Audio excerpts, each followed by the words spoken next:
So no to Fox. Not Halliburton. Maxey. No. Okay. So what's that? My voice got stuck. It was a quizzical. So if we were doing maybes, a maybe on Maxey. I have him pretty high. Okay. But not many. The point is not many. You've only named 4. Jacob only named 3. But both of you did name Luka, so like it's not for nothing. Yeah, it's hard, man. That we'll talk about it. I get it. And I meant to bring that paper in here. Oh well. What paper? The paper with your songs on it. What was the song? Oh, that's too bad. It was I'll Take You There. That's Staple Sisters. How's it go? Staple Singers. How's it go? Right, Staple Singers. I don't know. You know the song. I'm sure. I know a place, ain't nobody crying, ain't nobody worried. I'll take you there. I can't. It's I a can't Steph hear. song. I can't hear it, but I think So I know sorry, what I you're didn't talking sing about. it to I think I know what my you're talking best about. degree. Okay. All right. All right. Help me now, I'll take you there. Oh, I know what you're talking. There you go, Help me right there. now, I'll take you there. Okay, phew. I got you. Sorry, my were- voice is a little tired. It's been a you didn't- weekend. You didn't know like funk or something. I know a place. My bad. Ain't nobody crying. Ain't nobody lonely. I don't think that's the word. But that's what I feel I think in. it's worried. Worried? I think it's worried, but hey, I could be wrong. It's okay. You should have seen me trying to like rap along with Dochi last night at the Grammys, and Chris Don't at do one that. point just goes, "It's okay." Don't do that. Let Dochi do her thing. Let her get it. Surprise, she won all those. What? One award, 2 awards? Won. Okay. But her performance was Surprise, she won. killer. I hadn't seen it. I stumbled across it. Very good. Look, All the performances, all the girls. You're a Dochi fan, though, so I'm a I don't know Doechii if I fan. can take what you say as But I'm a as fan gospel. of every girl who performed yesterday. Really? Yeah, get the men off the stage. There wasn't a good one in the bunch? No, actually there was. We'll talk about it. Okay. I was shocked. All right. My standout man of the night, shocked. Ooh, what a tease. Yeah, I know. I want to know who I this know. standout man was. I got to guess. Okay. Kanye. No, CJ. What's up, everybody? It is Monday, February 3rd. Ooh, it's Monday, February 3rd. It is going to be a good day. It was a wild weekend. Jessica Benson with you from the Grind City Media Studios in Memphis, Tennessee. CJ Hurt behind the glass coming up on today's show. I don't know if you heard, but the Mavs traded Luka Doncic to the Lakers. We will, of course, get into all of the trade news from this weekend. The Grizzlies beat the Bucks in Milwaukee last night. They have another game tonight against the San Antonio Spurs, who had some big trade news of their own. The Tigers beat Rice over the weekend, and Beyoncé finally won Album of the Year. It finally happened. We'll get into all of the happenings from the Grammys, from the sports world. Gary Parrish will join us, and we'll get into all of the above with him as well. It is a Monday. You know what we say. Tyrant is the best song on Cowboy Carter.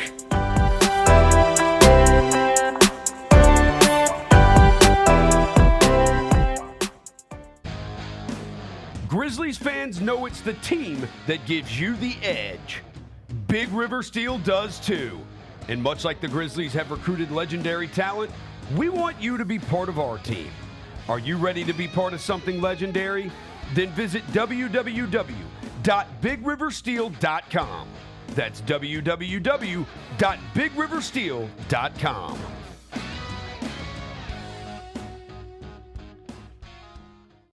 Memphis Cat is back with his Heaven on Earth tour. I tried to be incognito, but thanks to Shannon Sharp's loud mouth, the gig is up.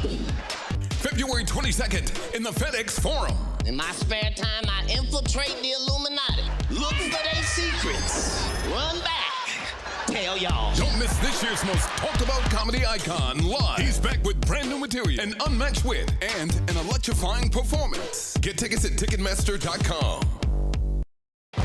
At the National Civil Rights Museum, history moves us forward.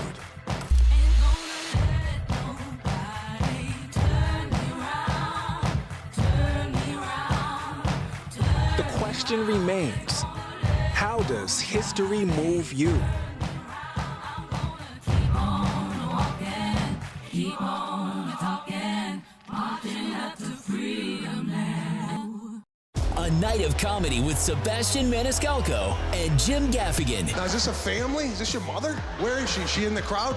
You don't know where your mom is. The mom's up there. What kind of family is this? I'm sorry. Sebastian Maniscalco and Jim Gaffigan. I went ziplining for the last time. What is wrong with us? Would you pay $200 to feel like you're about to die 6 times? Live in Memphis, FedEx Forum, Friday, February 21st. Get tickets now at livenation.com. It's your turn to drive into luxury at Southland Casino Hotel. Join us on Saturdays to win your share of up to $1 million in free play and prizes. And don't miss the chance to take home luxury itself during the grand finale drawings. Drive off in a 2025 Land Rover on February 1st or a 2025 Range Rover on March 1st. 2 vehicles, 2 finales, 1 million ways to enjoy luxury only at Southland Casino Hotel. Must be 21 or up. Play responsibly. For help quitting, call 800-522-4700. Thanks for showing up, Memphis. Nothing compares to catching your Grizzlies IRL. And that all starts with buying tickets at Ticketmaster, the official ticket marketplace of the Memphis Grizzlies and the NBA. Ticketmaster gets you to the game so you can catch every highlight. Put that jersey collection to use for the next game and get Grizzlies tickets at Ticketmaster. Whether they're here at FedEx Forum or on the road, Ticketmaster's got your back when it comes to scoring tickets. And there's no better brag than saying you saw it live. Grizz Nation gets set for tip-off 1 hour before every Grizzlies home game with the warm-up show. Get the latest news, notes, and analysis live from courtside at FedEx Forum. This team is doing everything that Taylor Jenkins and his coaching staff envisioned it could do. Join me, Lang Whitaker, along with Michael Wallace, Jessica Benson, and other personalities from Grind City Media, Memphis, and around the NBA. 1 hour before every home game, live at Grind City Media on X, YouTube, and the official Grind City Media mobile app.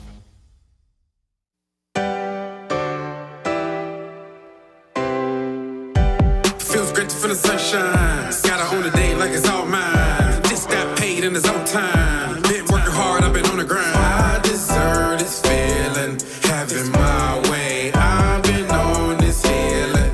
This is my day. The sun's out, let's have a little fun now. I wanna let it all out. That's what it's all about. Cause I deserve this feeling, having my way. I deserve this healing. This is my day. Grind City Media presents The Jessica Benson Show with CJ Hurt. Live from the Grind City Media Studios on YouTube at Grind City Media and the official Grind City Media app. Everybody, happy Monday. I hope you had a wonderful weekend. It was a beautiful weekend here in Memphis. Just gorgeous February weather. There is no place to start on this Monday other than the biggest story of the weekend.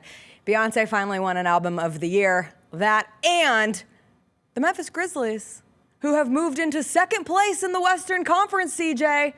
And they got a big win last night. Let's hit the highlights from last night in Milwaukee. Grizzlies Bucks, absolutely the biggest thing to happen in the NBA over the weekend. Big weekend for franchise players of the 2018 draft, like Jaren Jackson Jr. His first of many threes in this one. Later on, here's Gigi Jackson blocking Giannis like the trade machine would block your suggestion to trade. I don't know, Luka Doncic for Anthony Davis. I digress. Grizzlies led 58-56 at half, down 10 quick in the third, and Zach Edey, call him Windex because all he does is clean the glass. 11 rebounds, 14 points for the rookie. Grizz down 7. Lunch won't be canceled due to lack of hustle. Downhill Dez for the dunk. Another one. For a stretch in the third, Grizzlies ran on Duncan. Santi Aldama stuffing the stat sheet finds Jalen Wells for the two-hander. And then a little bit later, Desmond Bane passes an absolute dime to Wells for another slam up the rookie ladder to the roof. The Grizzlies trailed 99-93 going into the fourth. Jaren had 7 threes in this game. Beyoncé winning Album of the Year and Jaren making All-NBA in the same year. It would cure me. Desmond Bane, a little bing, bang, boom. He had 22 for the Grizzlies last night. And yeah, Luka got traded. And yeah, Wemby got De'Aaron Fox. But again, the Grizzlies have this dude. And he regularly makes Giannis look mortal. Tripp with 37 for the Grizzlies last night. And a big shout out to Scottie Pippen Jr., who had 8 of his 10 assists in the fourth quarter. Maybe borrow Kendrick's broom next time you go to Milwaukee, because the Grizzlies have beaten the Bucks 7 games in a row. 132-119 the final last night. The Grizzlies played their patooties off last night.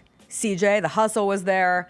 We will get more into their win in the next segment. Same with the Memphis Tigers win over Rice. And the Grizzlies play again tonight with the Spurs in town. And the Spurs, one of the big stories of the weekend, with Victor Wembanyama getting an all-star point guard in De'Aaron Fox. But let's just quickly run through everything that happened this weekend. So the Kings are trading De'Aaron Fox to the Spurs. And it's a 3-team trade. So Zach LaVine is leaving the Bulls for the Kings.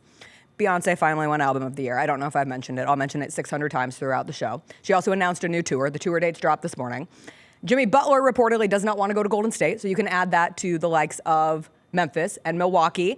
Kendrick Lamar had everybody at the Grammys singing A minor and got to accept his Song of the Year award from the Diana Ross and won 5 Grammys for a diss track. You had all the girls performing, from Doechii to Chappell Roan to Sabrina Carpenter to Charlie XCX. The Weeknd made his return to the Grammys. There is a trade war. Punxsutawney Phil predicted 6 more weeks of winter. All of WNBA free agency, the additions the Fever made, the Sun has burnt out. There's barely anybody left. Caitlin Clark got her jersey retired at Iowa. Asia Wilson got her jersey retired at South Carolina. Ann Hard launched her Bam Adebayo relationship. I think that's it. It's a lot of things that happened. That's all I saw. Oh, the Dallas Mavericks traded Luka flipping Doncic to the Los Angeles Lakers late on Saturday night in a trade that was so insane. Nobody thought it was real, including myself. CJ, where were you when you found out that this was an actual thing? I was in bed, and my family chat, the little text message chain I'm in with my dad, my brother, and my sister, was beeping away. I was like, okay, what are these guys talking about? And they posted it in there. I was like, we've had issues in the past, believe it or not, in my family, where like they aren't the most social media savvy, so things come across and it's like, you can't take that as true. Learning lessons. That's probably false. It's like, here we go again. You guys, this can't be. Holy hell, wait a second, it is. What? So that's how I found out. And my dad was proceeding to, I think I posted on my IG story, proceeded to just, I would say unload on Luka, but like unload means he doesn't typically do these things.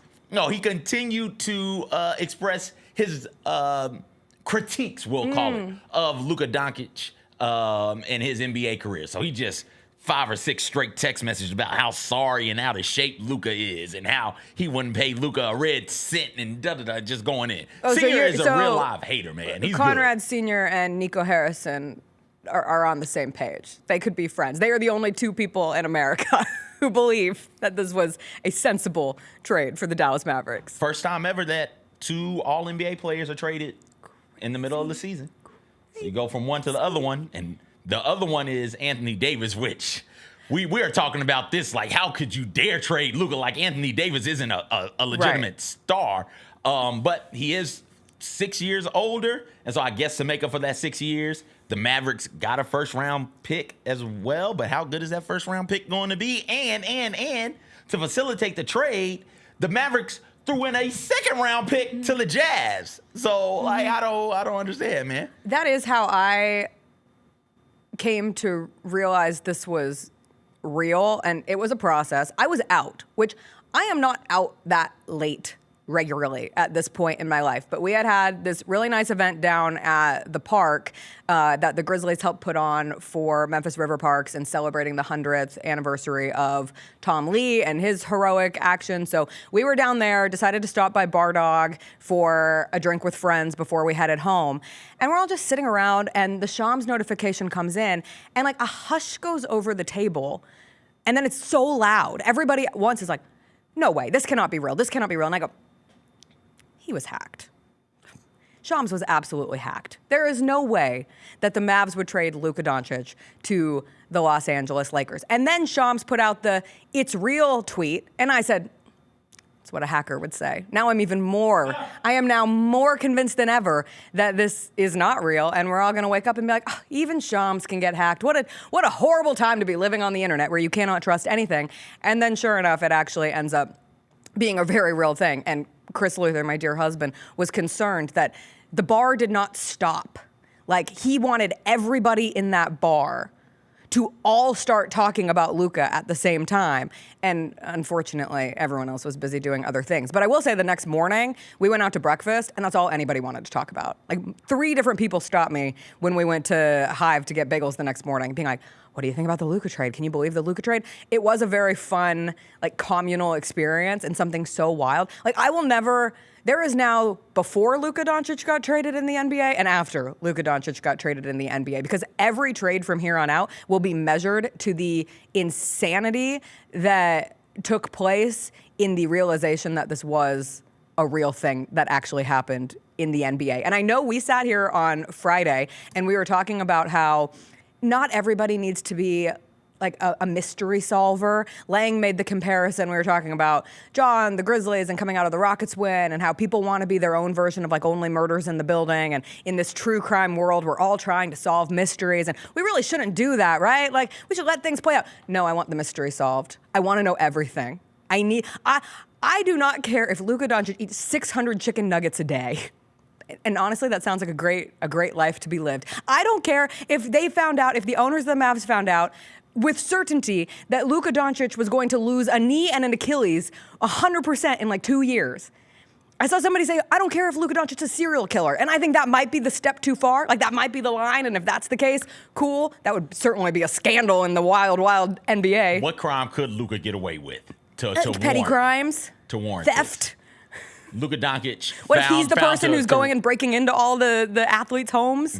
Found to be the athlete burglar Sure. breaking into athlete homes. It was like, but he led the NBA in scoring in 2024. We're going to keep him. He led his team to the Western Conference Finals and the NBA Finals. We'll suspend him for 5 games, but we've got to keep him. Yeah, he's a 5-time All-Star. He's a perennial MVP candidate. All-Star. I don't give a damn. 5-time All-NBA. Yes. 5-time first-team All-NBA. The last 5 years, he's 25. In the last 5 years, he is a 5-time first-team All-NBA. The last 3 years, they've gone to 2 Western Conference Finals and the NBA Finals. Let the league in scoring in 2024. I get it. You want to make a statement about defense? Nobody loves defense like I love me a good defensive player. Yeah. I understand. There are 2 sides of the ball. I understand it's important that he's in shape. I understand that because of injuries and stuff. But even out of shape, this dude is one of the 3 best players in the NBA. Him, Jokic, Giannis, throw them in some type of order. That's it. And you just trade. You didn't even have a conversation with him. You didn't even talk to the man. No, you don't need to talk to him.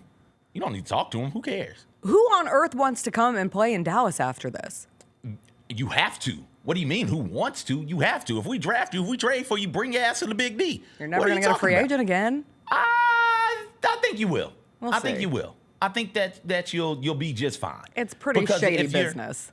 It has to be shady because once this gets out, you and I and others are going to jump down the Mavericks' throat for even suggesting that they do something like this, thinking that they should do something like this. The second it gets out, you can't pull the trigger because we're going to chastise you. We're going to criticize you so much that you're going to get bullied into keeping them, which I think is the right decision. You know, fans are going to bully you into keeping them. And then what is that relationship like in that locker room with the general manager, the president, and Luka now at that point? The fans are distraught. Appropriately so. They brought coffins to American Airlines Arena. Hey, listen, it's tough. It's a cold world out there. It's business, man. The NBA is a business when it's all said and done. So don't jump down these players' throats when they try and control where they go and what they do, man. Here's some of the best responses from this weekend. Go back to the other one? Go back to the first one because this was one of the last Dallas Mavericks posts on Luka. He said, okay, last one, we swear. And it's the old picture between him and Devin Booker. And Book said, kept their word. This one, this might be the craziest day of my life, and I done been shot before. Hey. That was the sentiment of yesterday. Luka Doncic is so good at basketball, we're acting like AD is Hassan Whiteside. It's just crazy. It's so true. The worst part in all of this is now the most vile people in human history, Lakers fans, are completely justified in posting shit like this. My God, are they wicked in their ways? Because Lakers fans notoriously... For those of you who didn't see it, that is a quote tweet with a picture of Victor Wembanyama in the purple and gold. Because what do Lakers fans do in their free time? They just Photoshop Lakers jerseys onto every player. They're like, I think we could get him. Yeah. Screw the trade machine. I think we could get him. And in the past, you've been able to laugh at them and say, okay, you stupid Laker fan. Like, how dare you? The hubris that you would have to believe that this could happen. But they've done it. I watched Luka Doncic get off an airplane at LAX. I don't know if it was at LAX, wherever the private planes land in Los Angeles. He didn't look to his right and see the Hollywood sign. He did look svelte. He looks fine. Is this like a reverse Shallow Hal? Like where the Mavs view Luka Doncic as super fat, but he's actually totally normal in playing shape and is fine. Listen, but they're like, whale. We can get into the theories behind it because it's not we'll get the into shape. those. We can get into those a little bit later on. It is the Lakers have a history of doing this now, though. Right? You got Shaq coming through in free agency. Then even when Kobe was there, you had the trade to bring Pau Gasol in, where everybody was like, oh my gosh, they just robbed Memphis. And then we got Marc Gasol and everything was all well and good. Then you throw in the fact they managed to grab in one offseason Dwight Howard, who was like good, a perennial defensive player of the year. Dwight Howard and Steve Nash, a two-time MVP, didn't work out for them, but they were able to still grab them. And then you've got them going out and getting LeBron James also, right? So the Lakers fans have a history of feeling like, okay, we can get any free agent we want, and we can make any trade that we want because we're the Lakers. So nothing's going to stop these people. Nothing. No. They determined Luka number 77, LeBron number 23. What does that make? 100. I was like, oh god, I hate it here. Luka doing the LA. You can't spell LA without Luka. Throw up another tweet. Not ready. Throw up another tweet before we go, Jacob. I'm not ready. A key element of fascism is making it appear that the entire world is organized against your group when in fact you are in the most advantageous and powerful position in society. The Los Angeles Lakers are a textbook example of this phenomenon. They got Luka for a single first-round pick. And Anthony Davis. Zach Lowe, who is on his... got fired from ESPN, sitting out what we all presume is a, no trade clause essentially in the media where if he wants to continue getting paid from ESPN, he can't work for other people. My guy hopped on and gave a 17-minute video message on Twitter last night and said, sample text from NBA team execs, this is the first time I've been legitimately shocked and could not move. What a terrible deal. No further clarification. And my favorite among many. Go back. Oh, wait, we can't go what back. What the F-E-F? Okay. It was bleeped out. Sexy Red is asking where Luka's gone. The girl group chats. All of my group chats were talking about Luka Doncic this weekend. Somebody thought that there had been a death in the NBA. No, just this. And the Jazz got Jalen Hood-Schifino. Woohoo! Congrats to the Jazz. Imagine the adrenaline rush Shams got from hitting send on that tweet. Do you think that, this was the best. Mavs traded Luka and you think you're irreplaceable at work? Nobody should think that. Nobody's irreplaceable at work. If Tatum would have got traded instead tonight, everyone would have fallen asleep at a regular time. Oh, that's mean.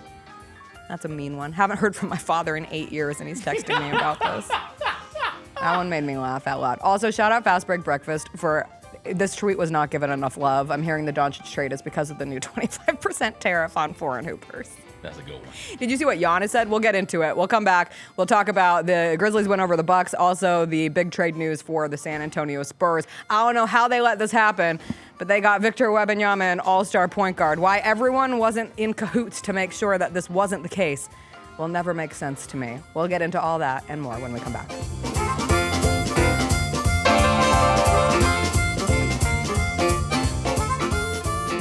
Dusty May was at Florida Atlantic last year. Tonight you'll watch him coach at Michigan. So why do I care if a football player decides to leave one place where he's making whatever money to go somewhere where he's making even more? It's what most coaches do every year. So I cannot stand it, and I mean can't stand it when the coaches sit up there and act like these young people are doing something wrong. The Gary Parrish Show, live on weekdays at 10 a.m. on YouTube at Grind City Media and the official Grind City Media app. How about them Tigers? How about the Tigers? Go. Beat Tulane in a game that nobody called. Nobody thought was going to happen. They were a 2-touchdown underdog, and they got the win. Number 25 in the AP right now, number 24 in the coaches poll right now. So this is a Tigers football team that's going to end the regular season ranked in both major polls, possibly ranked in the CFP as well, with 10 wins. That's a damn good season. The Odds Couple, live at 2 p.m. on YouTube at Grind City Media and the official Grind City Media app. if I was a high school player, or if let's say I'm the father of a child who's 16 years old, and Mike Vick comes knocking on my kid's door, and Virginia's there also, and so is Virginia Tech, I'm like, yo, you gotta go where Vick is. You gotta go to Norfolk State. Get all of your HBCU sports and culture news by tuning in to HBCU Huddle with CJ Hurt and Mike Wallace. New episodes drop every Thursday on grindcitymedia.com, YouTube, and Spotify. Let's face it, there's a lot of trash talk in basketball, but the great teams let their performance do the talking. Like Ford F-150 with Pro Power on board, a class-exclusive industry-first feature that turns your truck into a mobile generator and leaves the competition speechless. Ford F-150, official truck of the Grizzlies. Greatness starts here at your Mid-South Ford dealer. Class is full-size pickups under 8,500 pounds, GVWR. Kroger shoppers and Grizz fans, one exclusive last-minute discounted ticket deals texted straight to you during the Grizzlies 2024-2025 season. Sign up with the new Kroger Buzzer Beater deal. Fans can sign up by texting Grizz to 636-479 or visit your local Kroger store in the Delta Division and scan the QR code. By signing up, you agree to receive recurring automated promotional and personalized marketing text messages from the Memphis Grizzlies. Consent is not a condition of purchase. Message frequency varies. Message and data rates may apply. When it's all on the line, you turn to the strong, the stable, the unwavering. To those with a history of raising their performance to meet the moment. It's true in basketball. It's true in banking. Grizzlies checking from Pinnacle. Play hard. Bank easy. Open a Grizzlies checking account with at least $100 and a recurring direct deposit by August 31st, and you could receive a $200 direct deposit bonus into your account. Details at grizzliesbanking.com. Member FDIC. Shinedown. Dance Kid Dance Tour. Live in Memphis. FedEx Forum, Saturday, August 30th.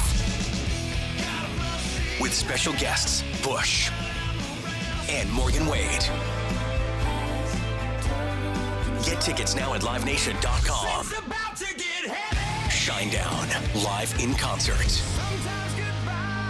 For more, visit shinedown.com. Thanks for showing up, Memphis. Nothing beats catching your Grizzlies IRL, and nobody knows that better than you. So next time you want to hit up a game, Ticketmaster's got your back with tickets to every upcoming matchup. Whether you're catching the Grizzlies at home or on the road, you'll find tickets at Ticketmaster, the official ticket marketplace of the Memphis Grizzlies and the NBA. Keep putting that jersey collection to use and get Grizzlies tickets today. There's no better brag than saying you saw it live. See you courtside again soon, Memphis.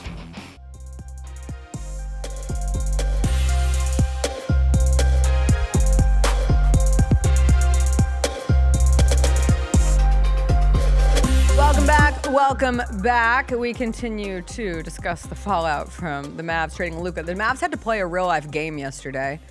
How many points did they give up in the first half? 91.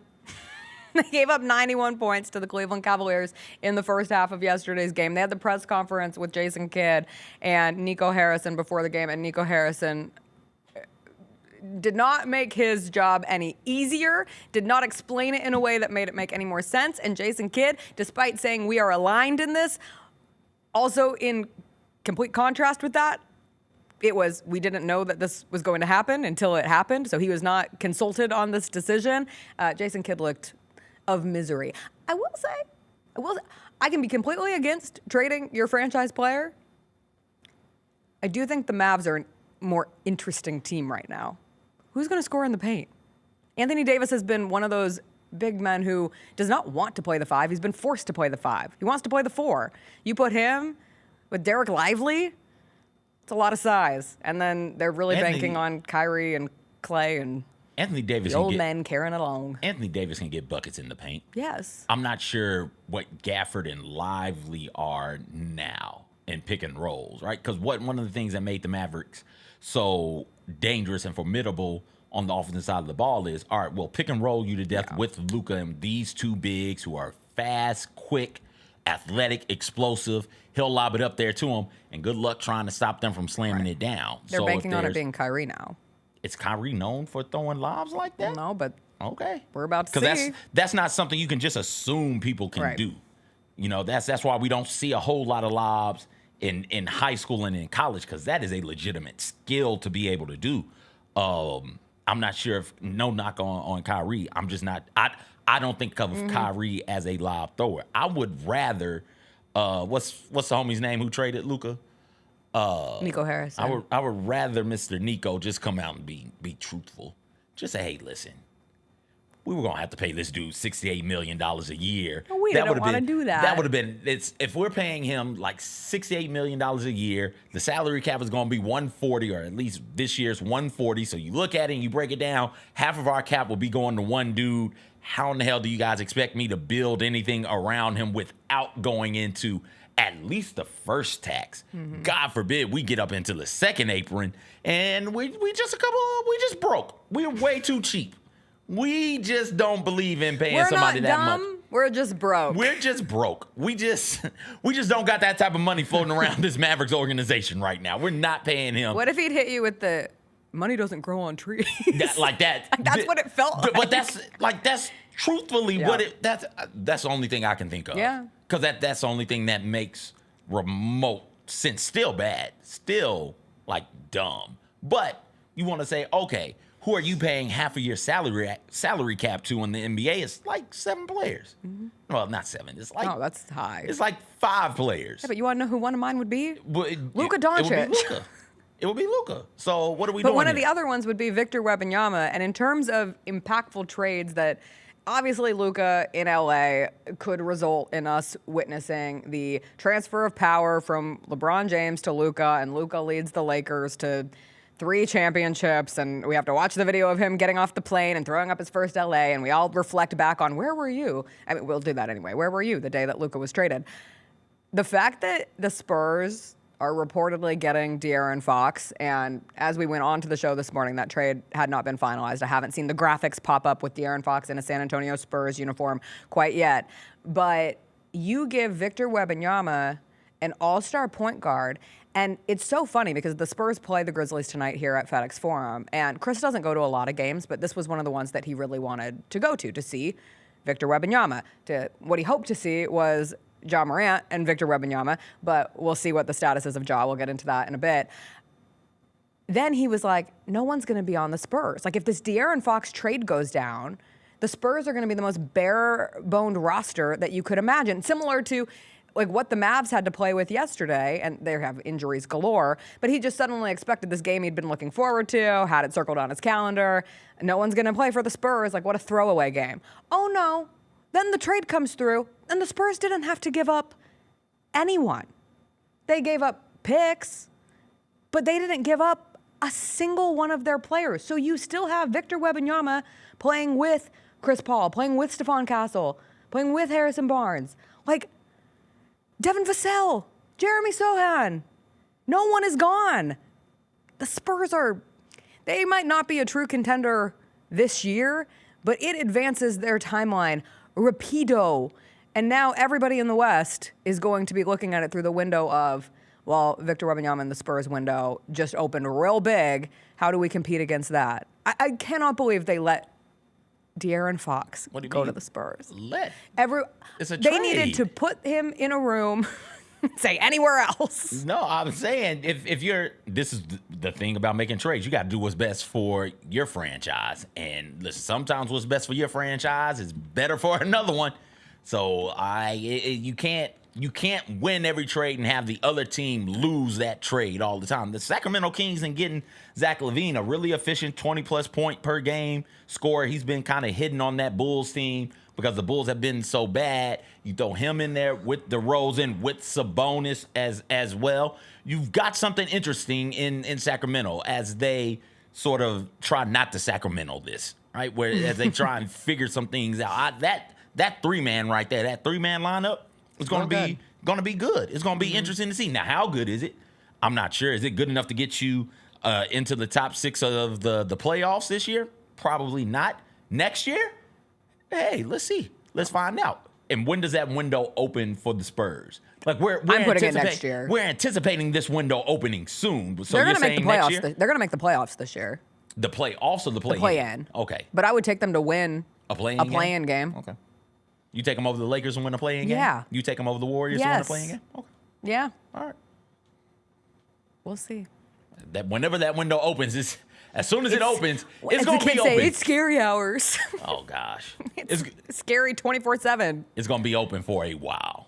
Because Victor Wembanyama is just such a special, transcendent player. De'Aaron Fox is a point guard who we've seen, or a guard, who we've seen do some pretty spectacular things in his own right. He is so fast with the basketball in his hand. And then they've got beyond solid role players. Even if you don't make the move for De'Aaron Fox, with Vassell and with Castle, with Sohan, like this is a Spurs team that you look at and say, oh no, this reminds me of the Tony Parker, Manu Ginobili, Tim Duncan Spurs, right? Like that's what they had in the works. You bring in the veteran experience of Chris Paul, Harrison Barnes, dudes who can show them, the younger players, hey, this is what it is to be an NBA player. This is what you have to do to take care of your body. Those types of things. Like they'd be off and running. Now Don't you dare let them get like a defensive-minded wing. You know that's coming in the draft. Defensive wing. You know that's coming in the draft. Dare. You know that's coming in the draft, right? Like they're going to get one. One of the most remarkably competent franchises in all the sports. They're going to get one. Right. Like Jimmy Butler's not what they need, but like a Jimmy Butler like prototype. And then maybe I'm saying their windows this year. Like if they, I know they have Stephon Castle. Thought is Castle, but I don't want to put that type of pressure on rookies. Put a vet alongside Castle, and then you have a great 1-2 punch. You can say put a vet alongside, or you can just wait a year or two, and it will be Castle. I do think it's funny that now, whenever the Jimmy Butler news does drop, and the trade deadline is Thursday, February 6th, whenever that happens, there's just no way that it has any like, okay, cool. Jimmy Butler goes where? Great. We already had like a nuclear trade followed by a pretty big, like that's the thing. If this De'Aaron Fox news had happened and it started trickling out, so we had warning, I guess you would say, but didn't know the details of it, assumed that the Spurs would have to lose something. That's all we would have been talking about. But now it loses a little bit of its luster just because of the intensity of the Luka trade and just how much that means and how surprised everybody was. It will be interesting to see what that Spurs team looks like tonight. Obviously, De'Aaron Fox will not play for the Spurs tonight here in Memphis. We'll figure out if Ja will play. He was out last night, now has missed 2 games in a row. There was reporting on the ESPN broadcast, because I will point out, as CJ last week made the tried and true, well, the Grizzlies don't play very well on national TV. They have won 5 in a row on ESPN and TNT. I said on TNT. They have won 5 in a row on ESPN and TNT. All right. How many of those were on ESPN? 3 have been on ESPN and 2 on TNT, right? I don't know. I don't know either. I think that's what it is. Okay. I'm impressed. They've leveled up on the national television broadcast this year. But no Ja, and the reporting was very like, oh no. And I was like, okay. Because they said he can't lift his arm above shoulder level, which is not great. But then they also said the Grizzlies hope that he's back by this week. I would not expect by this week to mean tonight against the Spurs, but you never know. Sometimes Ja goes in straight cyborg mode where you don't think he's going to play and then he ends up popping up. So we'll wait for what the injury report. It sounds like it's all about like swelling pain, maybe? Yes. Because mobility. in times past, I remember a couple of times with the ankle where it is, oh, this is a bad ankle sprain on Wednesday. There's no way he's going to play Friday, and he will target 2 to 4 weeks or 4 to 6 weeks. Mm-hmm. And then you look up and it's Friday and he's playing because the swelling has gone down and there's no longer pain. So it's just how will his body respond today when he wakes up? Can they rub it out, massage it, whatever you need to do for a shoulder to get right? The Grizzlies' win last night over the Bucks was, again, just a really impressive effort level from this team. So no Ja. The stat that stands out the most to me, they out-rebounded the Bucks 61-36, which is a big differential. They had 5 blocks. They had 9 steals. They were fighting for all the 50-50 balls. They were on the ground diving. Like, you could just tell they wanted to win that game. The effort levels between the game against the Rockets and the game last night against the Bucks, night and day from what we saw at Madison Square Garden a week ago on Monday night. So that has been a very promising bounce back. Jaren Jackson Jr. continues to be nothing but awesome, especially in the fourth quarter. You don't have Ja, who's your traditional closer. Jaren has very much proven that he can be the closer for you in these games. They are now 4-0 when Luke Kennard starts at the point guard position and playing alongside Desmond Bane, and Luke had 8 assists to 1 turnover. Scottie Pippen Jr. was excellent last night, 10 assists to 1 turnover. They took care of the ball. They valued their possessions, and they just it was a close game, and it didn't feel particularly in favor of the Grizzlies until that fourth quarter where they just took over and the Bucks collapsed. Yeah, it was one of those games where the Grizzlies started off a bit slower than I'm sure they would have wanted to. The Bucks were ahead for most of that game. And then even in that third quarter, it got to go on a little bit of back and forth. But every time the Grizzlies went on a little bit of the run, the Bucks went on a run of their own to try and stave them off. And then in the fourth quarter, it was all right. What are we going to do here? Here's what's coming your way. Jaren, somebody stop him, Giannis. Go out there. 3 or 4 straight possessions, middle of the fourth quarter, late in the fourth quarter. They gave Jaren the ball on the right wing and said, hey, everybody move. Go stand somewhere else. Jaren, go. And Jaren was able to get quality looks and finishes around the rim. And that's what you need from your superstar. And I think Jaren Jackson Jr. is approaching superstar status with the way he's been playing this year, not just defensively, but offensively, closing out games as well. Again, the defense of Jalen Wells, big on Damian Lillard last night. Santi Aldama had a good game. First half was tough for Santi, then came about. Like, the one play that stands out is when they were fighting for a rebound after a possession, and Santi's on the ground, like on the line, and the passion that he popped up with, I was like, ooh. This game, they all mean something, but they talked after that Knicks game. Like, that's not representative of this team wanting to bounce back, show what they really are all about. And now they're tied for second with the Houston Rockets in the Western Conference. So a win tonight would be big for those efforts. Gary Parrish will join us after a quick break, and we'll continue all of these conversations with GP. Plus, the Memphis Tigers got a nice win against Rice over the weekend. They have continued to have to attempt to avoid tragic, terrible losses in the AAC the rest of the way. We'll talk a little Grammys with GP2 when we come back.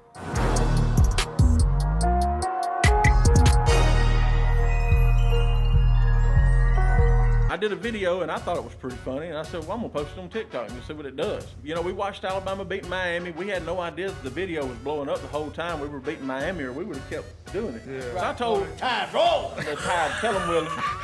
Tide roll, baby. That's what they do. We always gonna get beat because you cannot mess with the Tide. The Chris Vernon Show, live on weekdays at noon on YouTube at Grind City Media and the official Grind City Media app. Grizz Nation gets set for tip-off 1 hour before every Grizzlies home game with the warm-up show. Get the latest news, notes, and analysis live from courtside at FedEx Forum. This team is doing everything that Taylor Jenkins and his coaching staff envisioned it could do. Join me, Lang Whitaker, along with Michael Wallace, Jessica Benson, and other personalities from Grind City Media, Memphis, and around the NBA. 1 hour before every home game, live at Grind City Media on X, YouTube, and the official Grind City Media mobile app.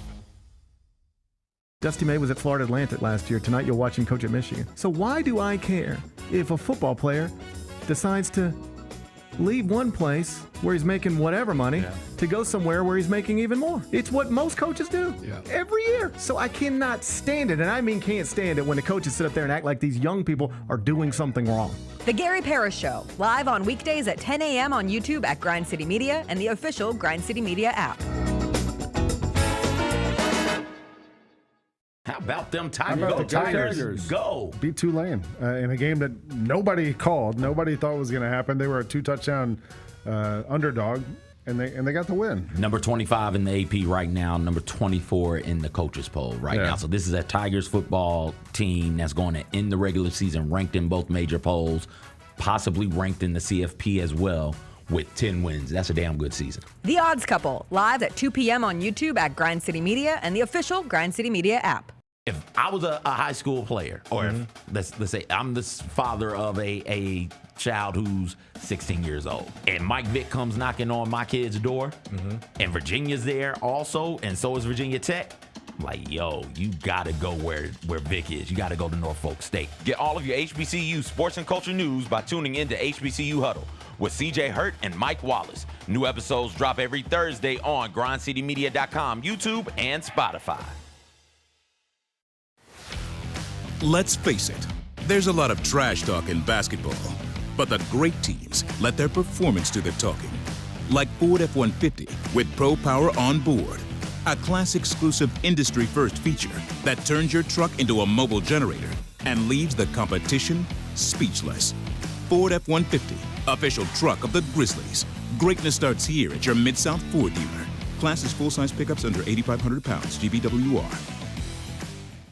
Kroger shoppers and Grizz fans. One exclusive last-minute discounted ticket deals texted straight to you during the Grizzlies 2024-2025 season. Sign up with the new Kroger Buzzer Beater deal. Fans can sign up by texting Grizz to 636-479 or visit your local Kroger store in the Delta Division and scan the QR code. By signing up, you agree to receive recurring automated promotional and personalized marketing text messages from the Memphis Grizzlies. Consent is not a condition of any purchase. Message frequency varies. Message and data rates may apply.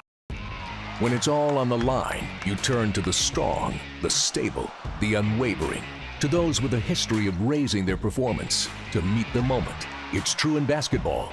It's true in banking. Grizzlies Checking from Pinnacle. Play hard. Bank easy. Open a Grizzlies checking account with at least $100 and a recurring direct deposit by August 31st, and you could receive a $200 direct deposit bonus into your account. Details at grizzliesbanking.com. Member FDIC.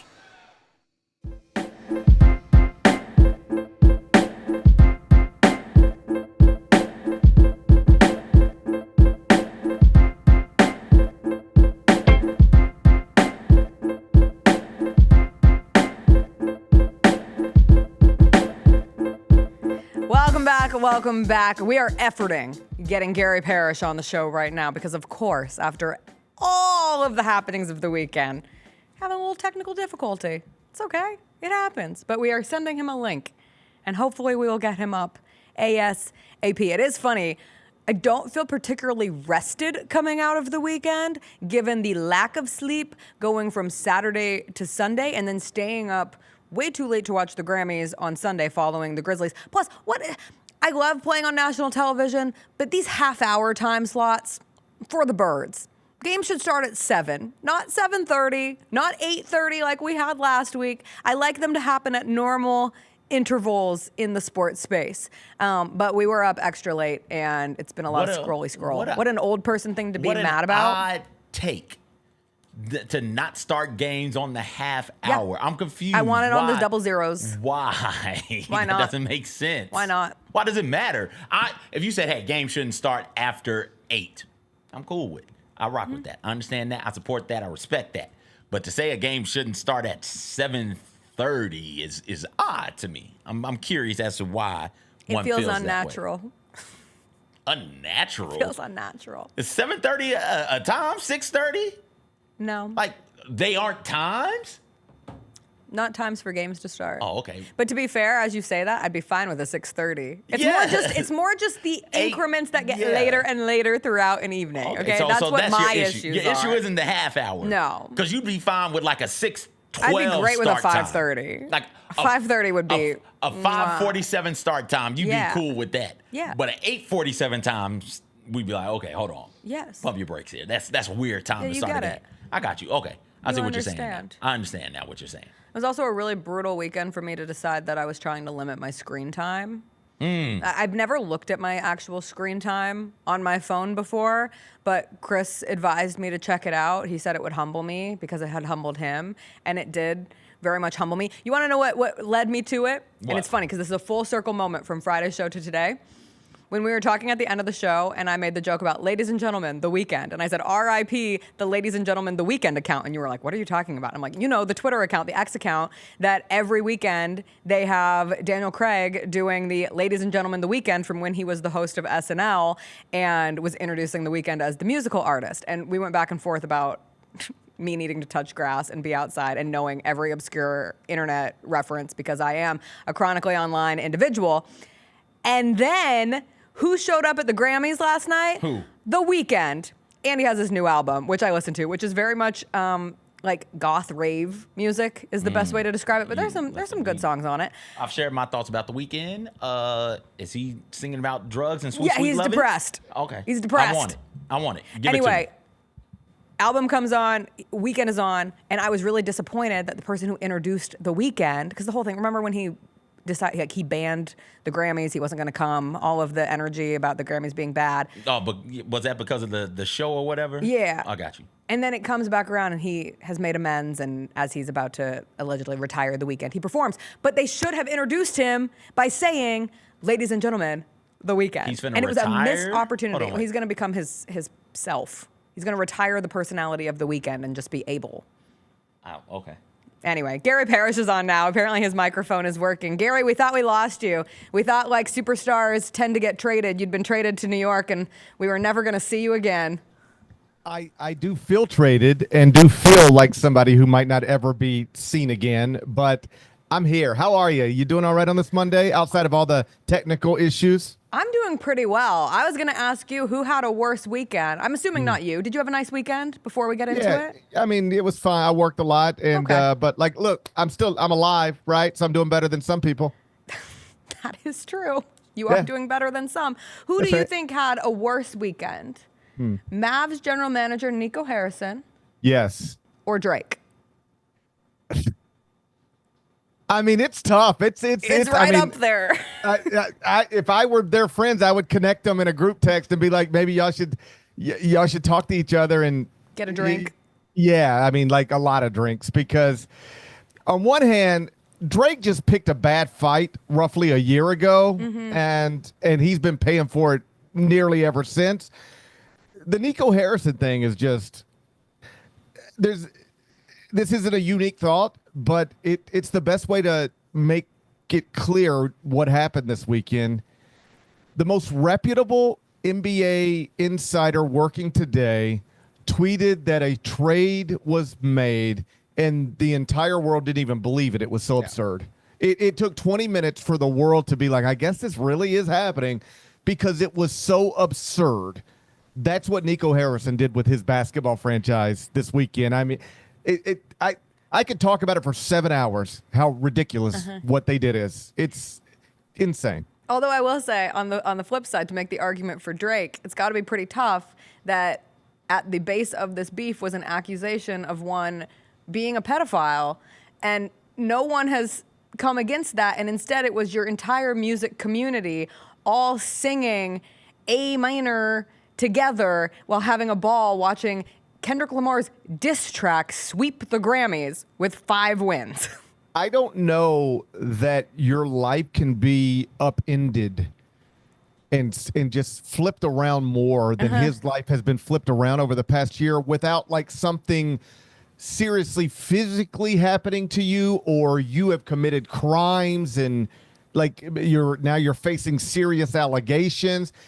I mean there is, just so we're clear, I mean, I'm obviously Team Kendrick on this, but there's no actual like concrete allegations that Drake is a pedophile. No. But there is a moment last night where Taylor Swift and Beyoncé, the two biggest stars in the industry, are dancing to a song more or less alleging that you are a pedophile, or at least that somebody has heard you like them young. And that is a humiliation. I mean, you don't recover from this. I mean, his life will never be the same, and that must be a weird feeling. I hope I never get to a point where I go, my life will never be what it was yesterday, right? But that's the point he is at. He can make big hits and sell out arenas. He will never be viewed by his peers the way I'm certain he craves to be viewed by his peers, and that must be a weird thing. Luka Doncic's life will never be the same after he was shockingly, incoherently traded from the Dallas Mavericks to the Los Angeles Lakers. Where were you, Gary, when you heard the news? Okay, so I was in studio because it was late at night, and where else would I be? And so we're about a minute from going live back on the air. And I have a producer, Seth Edelstein, and he's, same deal, earpiece. And it's like, you've got one person saying, 45 seconds. Then they're telling you, you know how it works. 45 seconds for you coming on the air. We will be live, because on nights like that, you're pre-taping some stuff, doing some stuff live. So they always want to remind you this is live, or we're pre-taping, because the worst thing you can do, not the worst thing you do in TV, but like I've been there. You're live, but people think you're pre-taping and they mess up and they're like, hey, let's just do it again. It's like, no, buddy, we're live. So say all that stuff. 45 seconds and we're live. We're going to be live. 45 seconds. And then Seth gets in my ear and he goes, GP, you see this trade? GP, you see this trade? I'm like, what is it? And he goes, nah, I mean, I guess it's fake. My bad. And I'm like, well, what is it? He's like, well, it's from Shams. I was like, well, what? He's like, no, it's fake. And I said, what is it? He goes, the Mavericks have traded Luka to the Lakers for Anthony Davis. I said, no, that's fake. Seth, come on. 15 seconds, we're live, and then we just do the show. And we come back on. We do that, and we go to commercial, and it's like, is this real? Because it's like ESPN's retweeting it now. It must be real, but this seems unbelievable. So I had the same experience as everybody else. I saw it immediately or heard about it immediately and then went, this is so unbelievable. It can't possibly be true. And I can't imagine what it's like for that guy in Dallas to make a deal that you are getting mocked by every NBA player, every NBA general manager, everybody who watches the NBA, people who don't watch the NBA. Jim Gaffigan's got jokes at the Grammys about you. You were an anonymous person outside of Dallas a week ago, and now there'll be a documentary about you someday. I had friends texting me, explain it to me in the terms of Real Housewives. I had other friends who are more familiar with the NFL than the NBA who said, can you make this make sense to me in NFL terms? Someone said, make it make sense in Taylor Swift terms. Like, everybody wanted in on the conversation because it seemed so wild. And yet no matter how much you went into it, it didn't make sense. It was funny. My response was, same as everybody. This can't be real. And part of it was, oh, well, it's a 3-team trade. And they mentioned that Jalen Hood-Schifino's involved. So certainly this is a joke of a trade. And I was just like, oh no, it's not. This is a very real. Do you think, from a media perspective, because I found this interesting, obviously Zach Lowe was desperate to talk about this. Like, so many people woke up on Sunday and were sad because there wasn't a new Lowe post, because we don't have those anymore because ESPN inexplicably fired him. But he eventually posts a video on Instagram and on Twitter last night, and he was sharing texts that he was getting from different GMs from around the NBA. Do you think Woj had withdrawals? Like, do you think Adrian Wojnarowski yesterday or throughout this weekend, was it the first time where he was like, God, I missed that hit? Like, I missed that. You don't think so? No, having talked to Woj many times since he retired from ESPN. He's a piece, total piece. The most piece. Oh, happy for him. Trust me, you're more interested in what happened this weekend than he is. Wow. He just genuinely does not care. I love that. And just is so happy to be detached from that life. That's just great. Not. I don't know what he was doing on Saturday night when this went down, but I promise you he didn't care as much as the rest of the world. Everybody else did. Yeah. So I just, and the craziest thing is it sounds unbelievable when you hear it, and then you hear Nico talk about it yesterday, and it just gets worse. You're even your expert. You ever disagree with somebody? It's like, okay, I don't understand why you did what you did, but I'm here. Mm-hmm. I'm listening. Explain to me. Make me understand. I might still disagree with you, but I'd like to at least understand your perspective. He tried to explain his perspective yesterday, and it got worse for him. Everything he says makes no sense.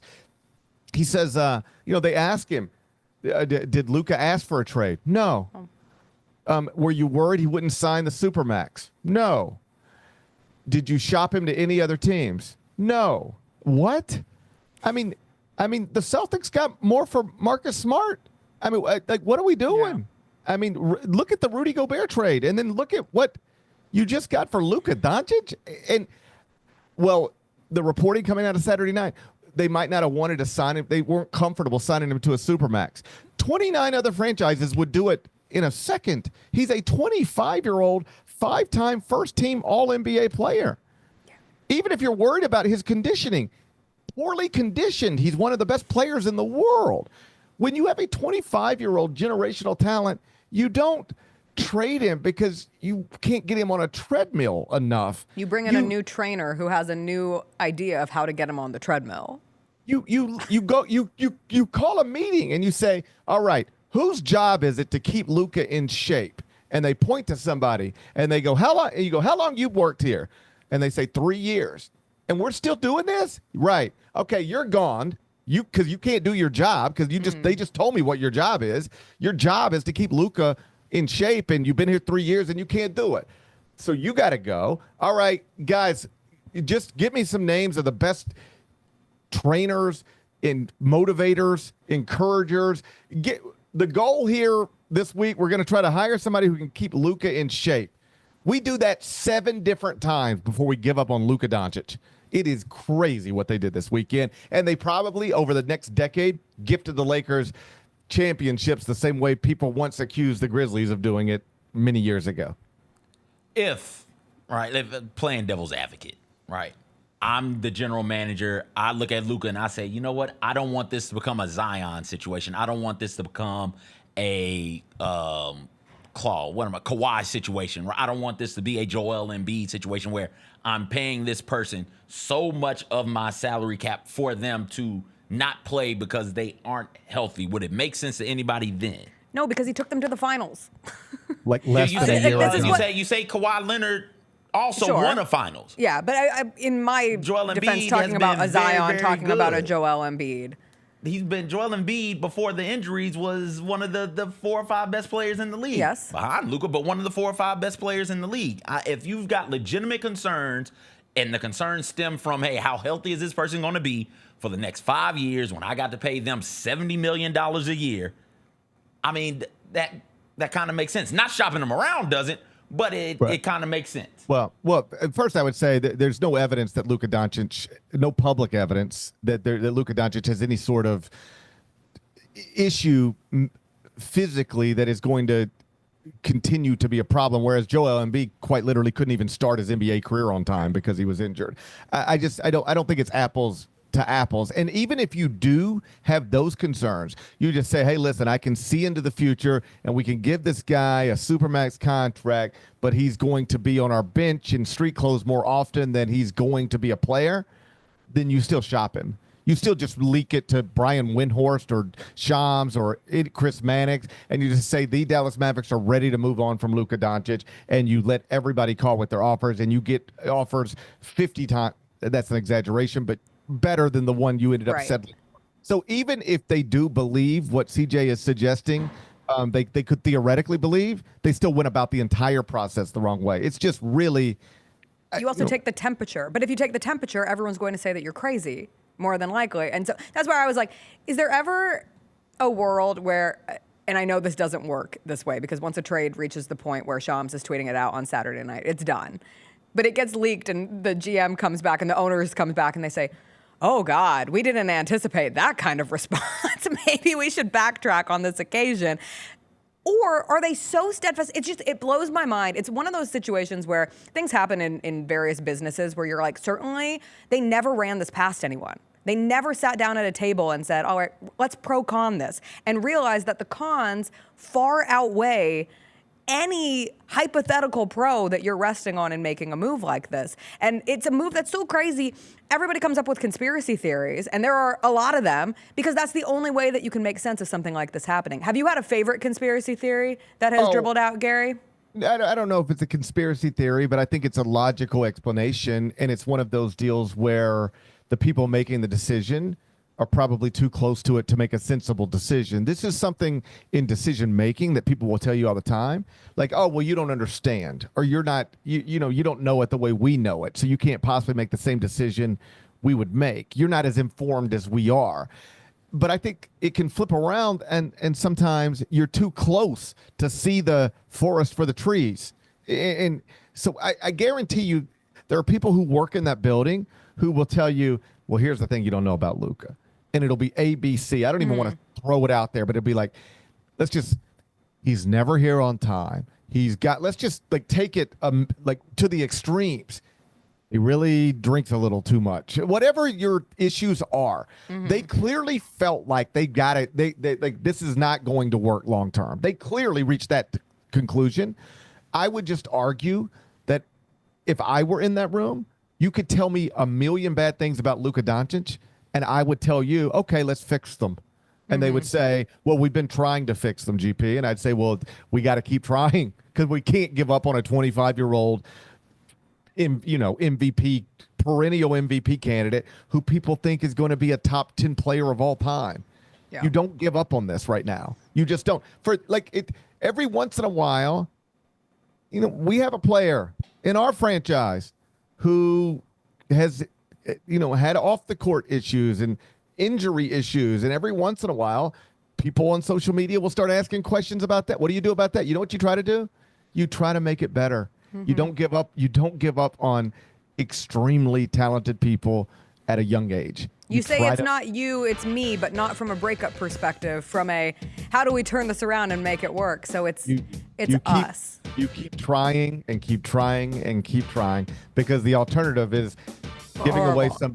Yeah. Well, the alternative is you're going to look up and guess who's going to be in shape in a year? You want to guess who's going to be in super shape? I bet you.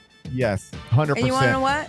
He's going to enjoy his In-N-Out and still be in good shape. He's going to go to Roscoe's and still be in good shape. He's going to go get fat ice cream sandwiches from the Big Chill, and he's still going to be in shape, Gary. You've All just of those motivated things. him. You've and then just he's going to get his motivated protein smoothie from Irwan Grocery for $42, and he's going to be in the best shape of his life. He'll We'll hold talk an about. MVP trophy in Los Angeles. I'll tell you my 2 favorite conspiracy theories when we come back. Plus, the Grizzlies had a big game last night against the Bucks. The Tigers beat Rice. We'll get into all of it with GP when we come back.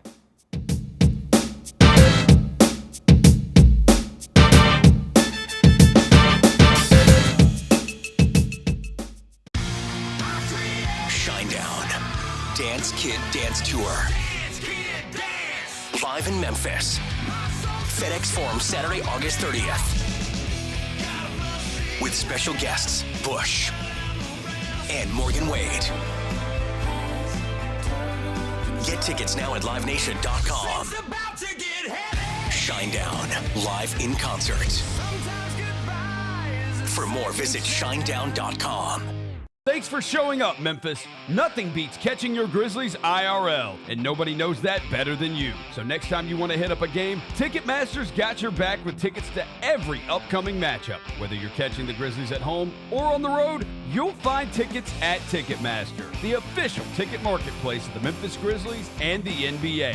Keep putting that jersey collection to use and get Grizzlies tickets today. There's no better brag than saying you saw it live. See you courtside again soon, Memphis. I did a video and I thought it was pretty funny, and I said, well, I'm gonna post it on TikTok and see what it does. You know, we watched Alabama beat Miami. We had no idea the video was blowing up the whole time we were beating Miami, or we would have kept doing it. Yeah. So I told Tide roll. The Tide, tell them, Willie. Tide roll, baby. That's what they do. We always gonna get beat because you cannot mess with the Tide. The Chris Vernon Show, live on weekdays at noon on YouTube at Grind City Media and the official Grind City Media app. Grizz Nation gets set for tip-off 1 hour before every Grizzlies home game with the warm-up show. Get the latest news, notes, and analysis live from courtside at FedEx Forum. This team is doing everything that Taylor Jenkins and his coaching staff envisioned it could do. Join me, Lang Whitaker, along with Michael Wallace, Jessica Benson, and other personalities from Grind City Media, Memphis, and around the NBA. 1 hour before every home game, live at Grind City Media on X, YouTube, and the official Grind City Media mobile app.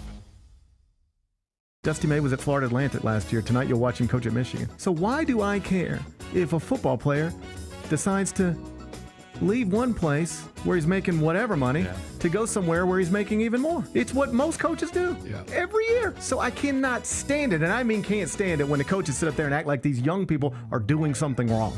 The Gary Parrish Show, live on weekdays at 10 a.m. on YouTube at Grind City Media and the official Grind City Media app. Sitting right next to me, am I right? The one and only Jay Huff. Were you comfortable there in your seat? I'm great. You know, I've been adjusting it, playing around with the height settings. What are you exactly? 7'1" or 7 even? Or I say 7'2" because I wear shoes. Hey, Grizzlies fans, be sure to tune in to Grizz Beat, where the panel and I break down all things Grizzlies and take a look at the rest of the NBA as well. The show is live every Wednesday, 2 p.m. on YouTube at Grind City Media and the official Grind City Media app.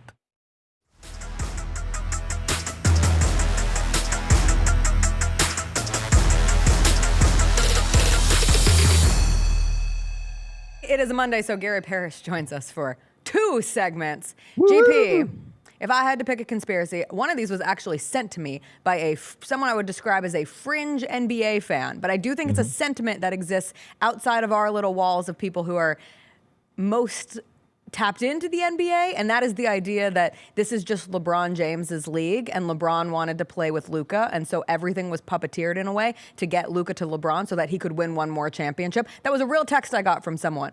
Hi, Jess. No, you probably can't comment publicly on this, but do you think between you and me that this was a move by LeBron James to further his abilities to get one more championship before he retires? So there's that one.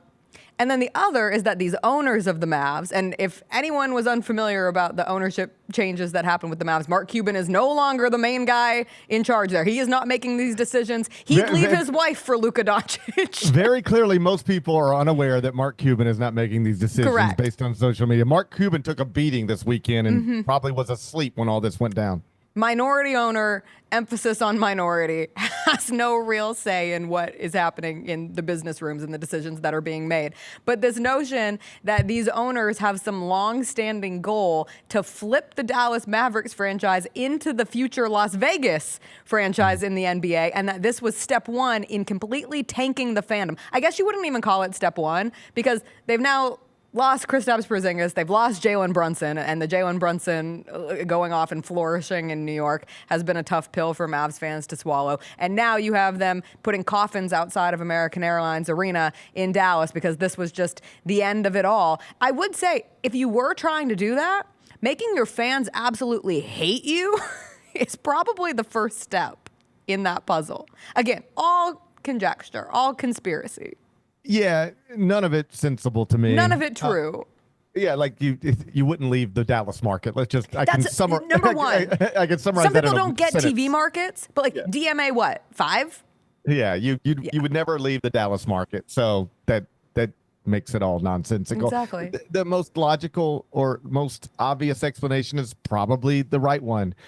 What you have here. What you have, if you know, anti-immigrants. No. Giannis wants all the European stars to go to the big markets now. Did you hear him after the Grizzlies game last night? I did not hear Giannis after the Grizzlies game last night. He had a very, it was like a very thorough kind of thought process, going through his thoughts on the Luka trade and how it's all a business and how you can never take anything for granted. And it was like pretty serious. So then he said, okay, let's say something funny because I took it and spoke very serious on it. Now that a European will be, I believe, the face of the Lakers, this is something new for Europe. Now I just love it. You know what I want? I want Luka to the Lakers, Jokic to the Knicks. I want all the Europeans to go to all the big markets to see something incredible. This is what I want. This is my dream. So while America buckles down on nationalism, the NBA is going to be run by the Europeans. You know, I don't know where we're going as a country. I mean, we've got mid-level exceptions. We've got, vet minimums and things as an exception. Why not do a European exception where you get a little bit of extra bump, bringing in one of those type people? Here's what I believe. Here's what I believe happened this weekend in Dallas. I believe somebody who is ill-equipped to run an NBA franchise is running an NBA franchise and got so sideways with Luka Doncic that he got blinded by his frustration and made a decision that he could not possibly comprehend would go down the way it went down. Like if you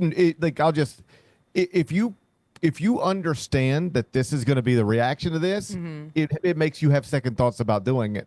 I don't think he was bragging yesterday, Nico was, about how he didn't talk to nobody about this.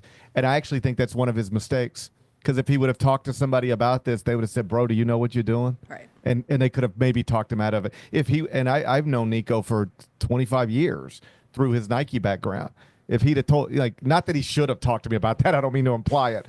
But if only he had called Grind City Media's own. Yeah. Gary Parrish. I'm just saying I could have talked him out of this in 3 minutes, right? I'd have done my best. The reason the whole world thinks it's insane what you just did is because it's insane. What you just did is it's not just a terrible NBA trade. It is arguably, and I don't mean to be hyperbolic, but I don't think this is hyperbole. It is arguably the most nonsensical professional sports trade in the history of our country. Yes. Sports, not NBA. Yeah, sports. It period. might be that. It might be that. It does feel as if, and I jumped to this, where the GM becomes a talking piece, a puppet for the ownership. That's the only thing that I can rationally lead myself to, is this was a decision made by owners that then trickled down, and it became something personal, as you implied. I will say, Gary, a trade that no one is saying, what are the Spurs doing? Instead, it's how did the Spurs keep their entire roster and add De'Aaron Fox? And we get the Spurs in this building to face the Grizzlies tonight. Between the Luka trade and the perceived Fox to San Antonio news, has anything that has happened over the last 3 days changed your hopes and dreams of how the Grizzlies approach the upcoming trade deadline? Because we do still have 3.5 more days of this: Monday, Tuesday, Wednesday, and then the trade deadline being Thursday. I wouldn't mind seeing the Grizzlies. No. Let me answer your question directly. Nothing that's happened Nothing's makes changed. No, I don't know that the Lakers become some monster that you can't get around now that they have Luka Doncic and LeBron James. It's like long term, the Spurs are better. Long term, the Lakers have a future. I'm not worried about it in this season as it pertains to the Grizzlies. I mean, as always, we'll see. But it would have no impact on my thinking if I were in the Grizzlies front office. Anything that's happened this weekend. Independent of all that, I do think there's an argument to be made that you could still add a big wing. Just a veteran wing. Like Jalen Wells has been terrific, and he was terrific again last night. But there's going to be a moment in the postseason, I just promise you, where he's going to look his age, where he's going to look like a rookie, and you're going to wonder if you had a better option here, if things could go differently. Now, the better option right now might just be sitting on the bench, healing. But that's the same things that people have said about the Grizzlies 3 weeks ago are still true today, for the most part. And so I would explore that, but I don't.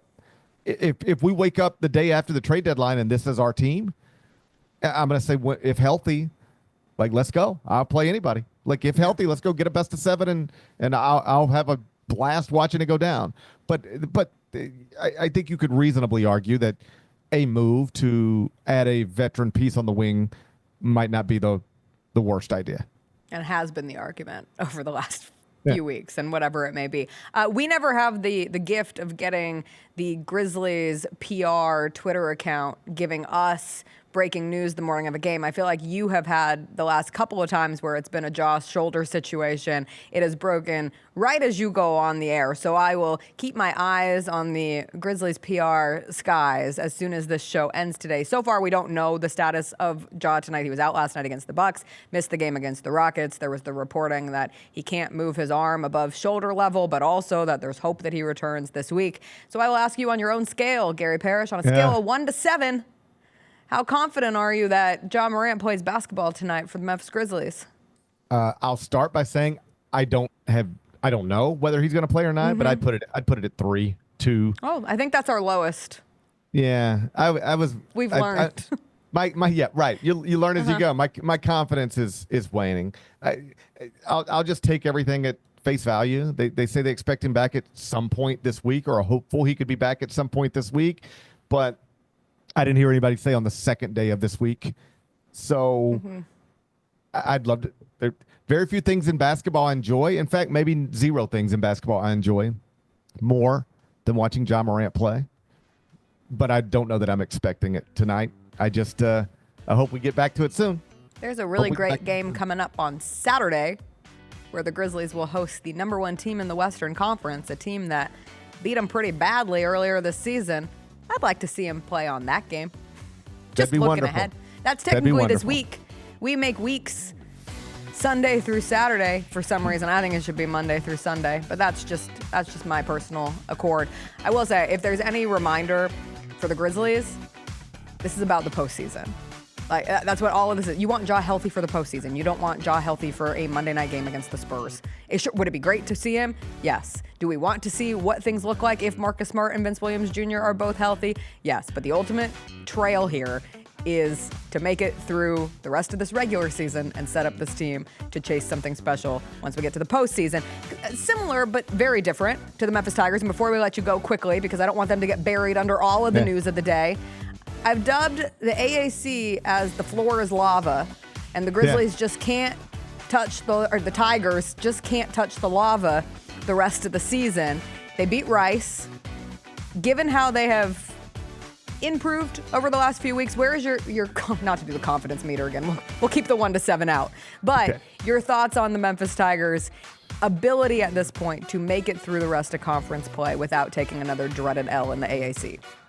They'll be favored in every game. They should, but sometimes you mess up. And I mean, sometimes you mess up, not if you're Memphis. I mean, if you're just about anybody other than Auburn or Duke, sometimes you mess up this season. So they are, I know yesterday wasn't perfect and it got a little too close for comfort at the end, but it's a win. It wasn't a quad 3 loss. It was a quad 3 win. You got it diagnosed the right way. Everything happening the rest of the season until we get to Selection Sunday is just going to be opportunities for you to take bad losses, never a chance for you to get a good win. You just got to avoid the bad losses, and for the most part this season, they've been pretty good at that. Let's see if they can keep it going. But I've got them 13th in the top 25-1 right now. It's an awesome season, and Penny Hardaway's on his way to, I think, winning his first conference championship and AAC Coach of the Year award. I just need a simple yes or no from you on 2 things before you go. Is your car still in the garage at FedEx Forum? Yes. Did your poop get sent off safely? Yes, and my results are back. And we're good? It said I'm good. It would have been really depressing if you said you're not. Then the results are back, and you were like, and you're good? I was like, oh, no. Not really. Let's go to break. Congrats, Gary. I'm happy you're clean. Can really put this in the rear view. I see what you're doing. Yeah. I see what you're doing. All right. We'll see you later, Gary. All right. Bye-bye. Gary Parrish Show coming up next on Grind City Media at 10 a.m. If you're joining us live, be sure to hit that like button. If you are with us live, you can vote on today's chat question of the day, which was, when you first found out about the Luka trade, what went through your mind? 55%. Ain't no way this is true. 27%. What are the Mavs doing? 13%. Oh, shoot. And 6%, this move makes the Mavs contenders. I want to talk to you. CJ, did you vote for that? Oh, no, because it doesn't make them contenders. Okay. Just making sure we're at least on the same page there. Luka, by the way, if you wanted to make that he's out of shape, he's not going to play through a contract, right? Like, that's what Nico is arguing. Luka's played in over 70% of the games every single year he's been in the league. I watched that man carry his team on one leg through the conference finals last year. You pay him. I think you pay him. If not him, then who? That's the Pandora's box that gets open now. Because I'm fine. All right, I don't want to pay somebody $6 to $8 million a year in a $140 million cap sport. That means roughly half of my cap is going to one player. I don't want to pay that. Cool. You're not going to do it for a top 3 player. You're going to do it for one of the other 2. You're going to pay Giannis. Would you pay Jokic? And you're not paying anybody else. Mm-hmm. All right. The thought process extended it all the way out. And I'm fine with it if that's how you choose to do. But, yeah. Are we entering like an owner's league time period it's interesting. Versus a player's league? It's interesting. Yeah. We have to spend another hour and a half on that. I know. But we got time. This isn't later this week. This isn't the only move that I feel like this year has been made for just purely financial. Timberwolves. Your 2 teams that were in the Western Conference Finals last year. Said, hey, we can't afford this. Yeah. And it's not only is it, hey, we can't afford this, we've got to get off some of this money. They're getting off of money of players they drafted. Mm-hmm. And the whole point was to keep the players you draft in your organization the entirety of their career, to try and do that by leveling out all of these harsh penalties for people who go over the cap.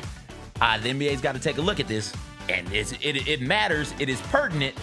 There are a couple of players here in Memphis who are going to get big money from somebody.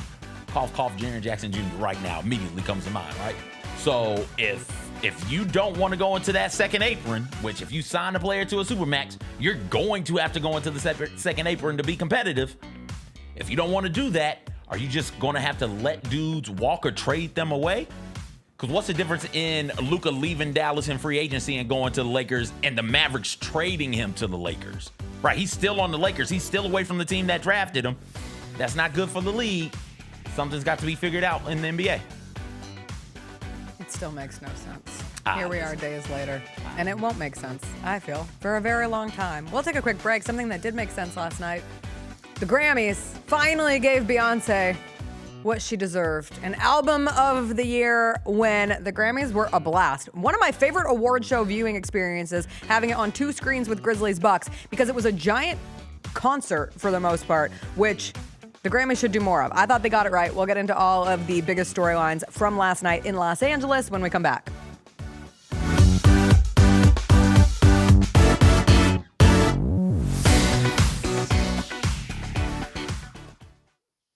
If I was a high school player, or if, let's say I'm the father of a child who's 16 years old, and Mike Vick comes knocking on my kid's door, and Virginia's there also, and so is Virginia Tech, Like, yo, you gotta go where Vic is. You gotta go to Norfolk State. Get all of your HBCU sports and culture news by tuning in to HBCU Huddle with CJ Hurt and Mike Wallace. New episodes drop every Thursday on grindcitymedia.com, YouTube, and Spotify.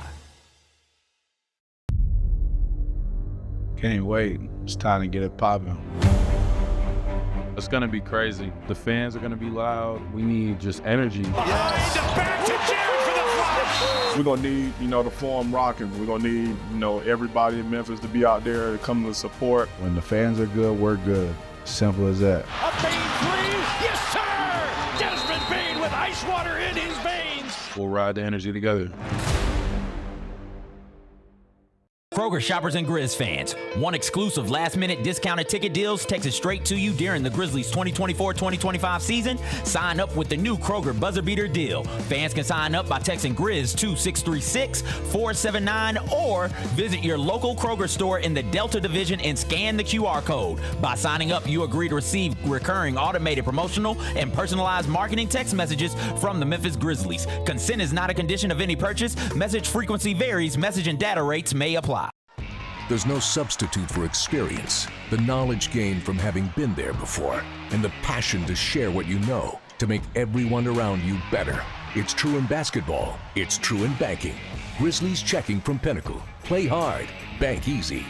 Open a Grizzlies checking account with at least $100 and a recurring direct deposit by August 31st, and you could receive a $200 direct deposit bonus into your account. Details at grizzliesbanking.com. Member FDIC.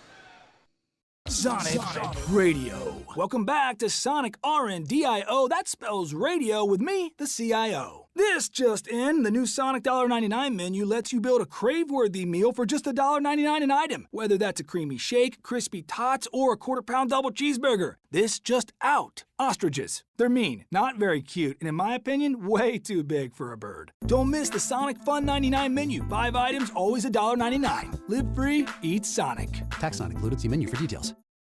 Grizzlies fans, dunks, dimes, and no looks are great on TV, but nothing compares to catching them IRL. And that starts with buying tickets at Ticketmaster, the official ticket marketplace of the Memphis Grizzlies and the NBA. Ticketmaster gets you to the game so you can catch every highlight in person. From seeing your favorite Grizzly stars up close to hearing the squeak of the sneakers on the hardwood. Put that jersey collection to use and get tickets at Ticketmaster. There's no better brag than saying you saw it live. See you courtside, Memphis. I did a video and I thought it was pretty funny, and I said, well, I'm gonna post it on TikTok and see what it does. We watched Alabama beat Miami. We had no idea that the video was blowing up the whole time we were beating Miami, or we would have kept doing it. Yeah. So I told Tide roll. The Tide, tell them, Willie. Tide roll, baby. That's what they do. We always gonna get beat because you cannot mess with the Tide. The Chris Vernon Show, live on weekdays at noon on YouTube at Grind City Media and the official Grind City Media app. Grizz Nation gets set for tip-off 1 hour before every Grizzlies home game with the warm-up show. Get the latest news, notes, and analysis live from courtside at FedEx Forum. This team is doing everything that Taylor Jenkins and his coaching staff envisioned it could do. Join me, Lang Whitaker, along with Michael Wallace, Jessica Benson, and other personalities from Grind City Media, Memphis, and around the NBA. 1 hour before every home game, live at Grind City Media on X, YouTube, and the official Grind City Media mobile app. How about them Tigers? Go Tigers. Go. Beat Tulane in a game that nobody called. Nobody thought was going to happen. They were a 2-touchdown underdog, and they got the win. Number 25 in the AP right now, number 24 in the coaches poll right now. So this is a Tigers football team that's going to end the regular season ranked in both major polls, possibly ranked in the CFP as well, with 10 wins. That's a damn good season. The Odds Couple, live at 2 p.m. on YouTube at Grind City Media and the official Grind City Media app. Sitting right next to me, am I right? The one and only Jay Huff. Were you comfortable there in your seat? I'm great. I've been adjusting it, playing around with the height settings. What are you exactly? 7'1" or 7 even? Or I say 7'2" because I wear shoes. Hey, Grizzlies fans, be sure to tune in to Grizz where the panel and I break down all things Grizzlies and take a look at the rest of the NBA as well. The show is live every Wednesday, 2 p.m. on YouTube at Grind City Media and the official Grind City Media app.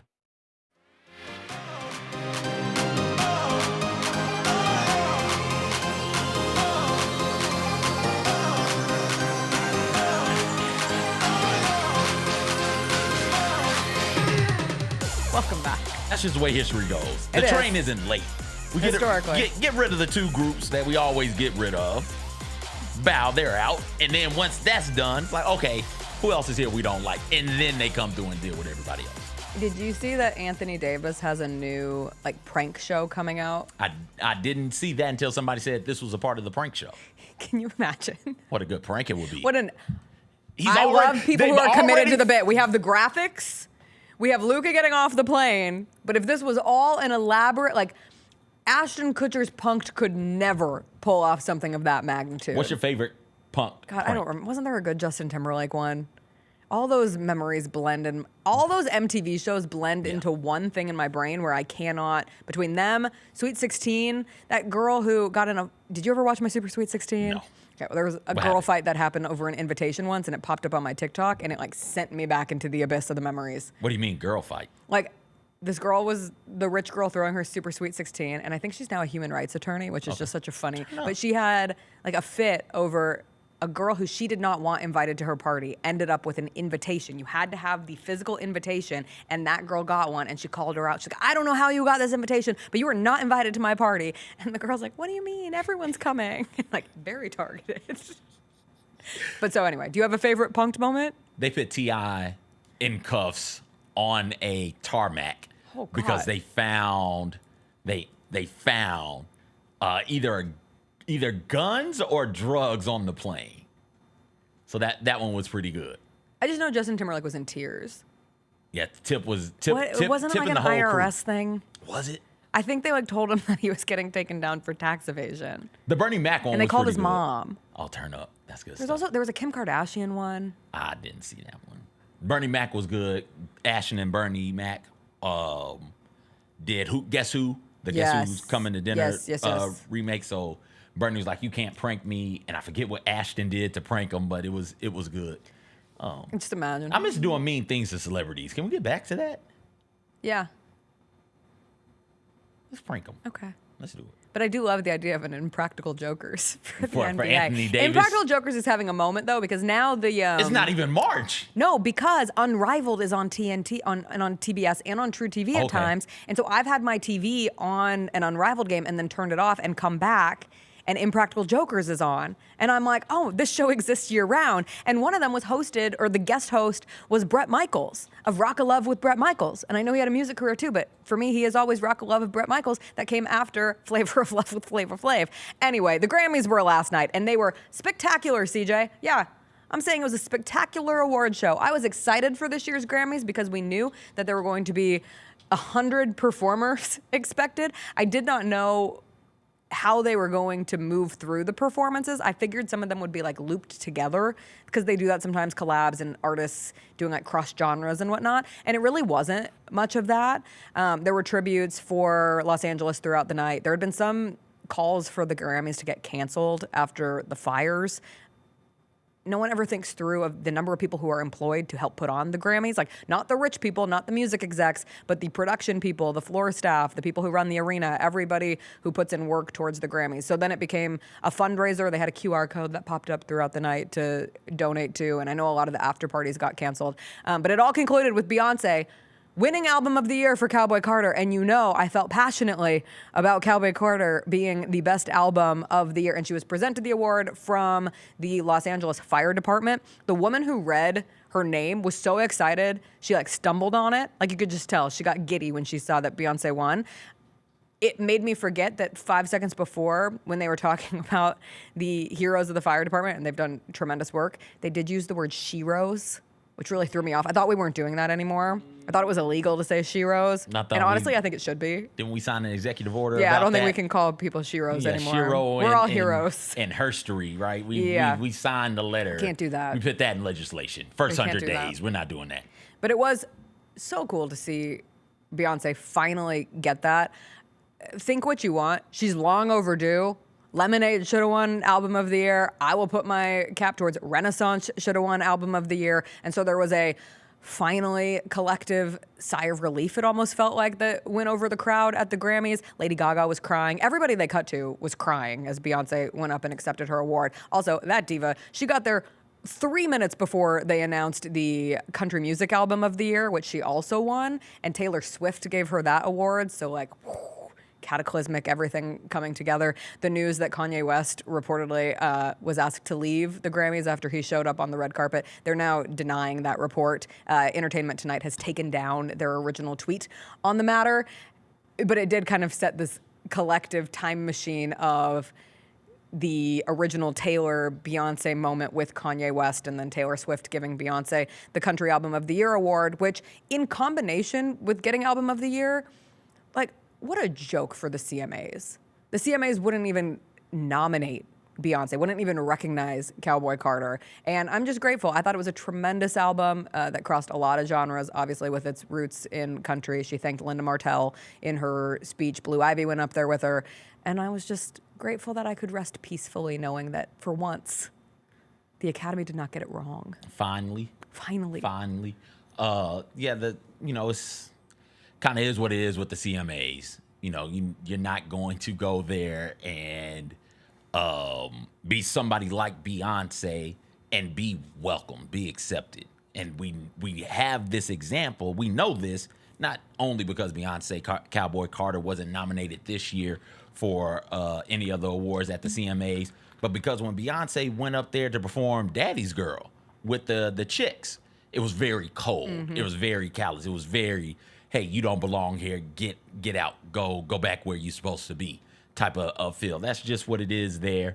I am happy for Beyonce and for Beyonce's fans that, she got this award, because we see too often the Grammys and other award shows, Oscars, Emmys, things like that, overlook really talented people their entire career, only for their career to end. It's like, oh, post-career, we'll give you this legacy award. A lifetime achievement award. Yeah. It's like, no, you should have given me the award when I was out here doing the damn thing. Lil Richard comes to mind immediately. Jay-Z got one of those goofy-ass awards. And I don't want to take anything away from a Lifetime Achievement Award. Fine, you got it.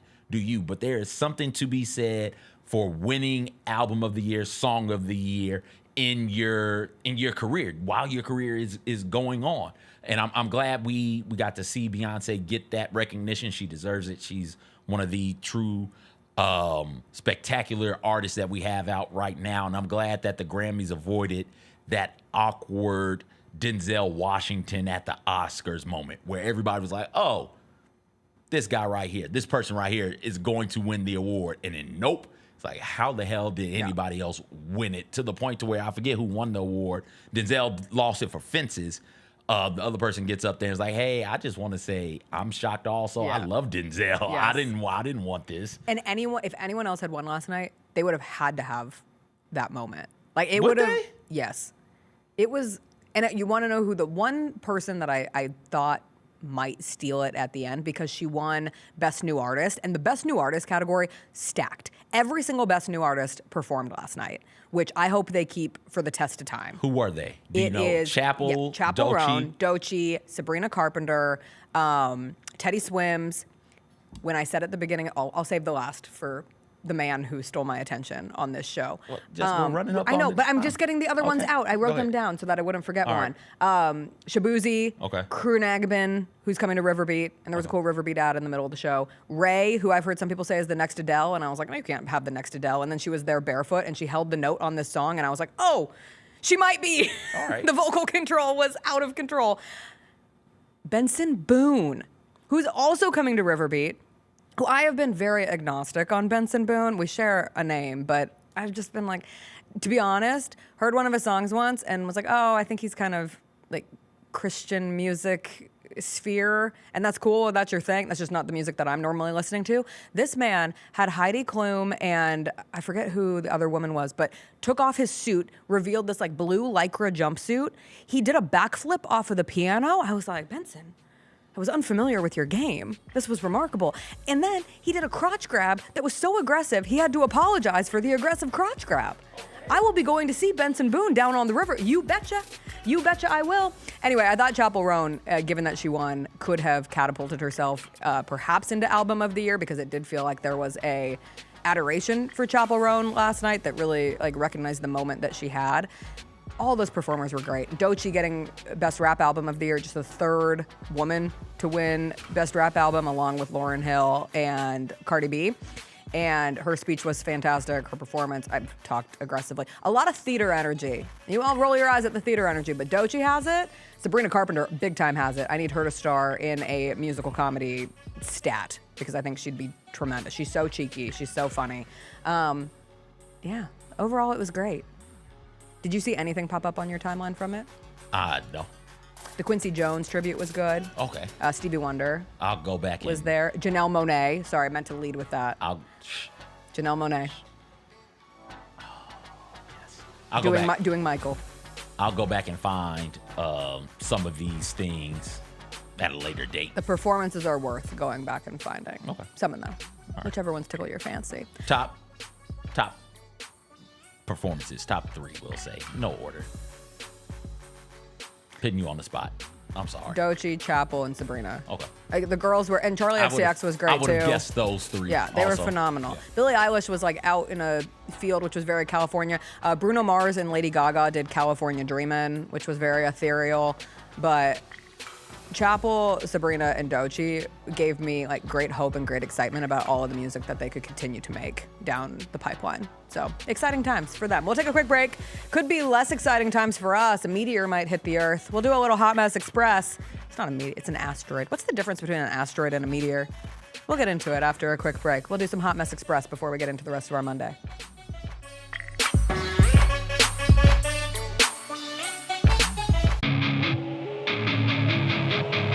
Our fans have a huge impact on our ability to play to the level that we're striving for. Drop off, Morant. Oh! Well, you wanted home crowd involvement. I love those moments where you see our guys engaging in the fans, and the fans just get pumped up. They are standing in FedEx Forum. I would hate to be on the other side with the opposition when FedEx Forum's rolling. That's such an unbelievable relationship that our group has with our fans. Kroger shoppers and Grizz fans, one exclusive last-minute discounted ticket deals texted straight to you during the Grizzlies 2024-2025 season. Sign up with the new Kroger Buzzer Beater deal. Fans can sign up by texting Grizz to 636-479 or visit your local Kroger store in the Delta Division and scan the QR code. By signing up, you agree to receive recurring automated promotional and personalized marketing text messages from the Memphis Grizzlies. Consent is not a condition of any purchase. Message frequency varies. Message and data rates may apply. There's no substitute for experience, the knowledge gained from having been there before, and the passion to share what you know to make everyone around you better. It's true in basketball. It's true in banking. Grizzlies checking from Pinnacle. Play hard. Bank easy. Open a Grizzlies checking account with at least $100 and a recurring direct deposit by August 31st, and you could receive a $200 direct deposit bonus into your account. Details at grizzliesbanking.com. Member FDIC. Sonic Radio. Welcome back to Sonic RNDIO. That spells radio with me, the CIO. This just in, the new Sonic $1.99 menu lets you build a crave-worthy meal for just $1.99 an item. Whether that's a creamy shake, crispy tots, or a quarter-pound double cheeseburger. This just out. Ostriches. They're mean, not very cute, and in my opinion, way too big for a bird. Don't miss the Sonic Fun 99 menu. 5 items, always $1.99. Live free, eat Sonic. Tax not included. See menu for details.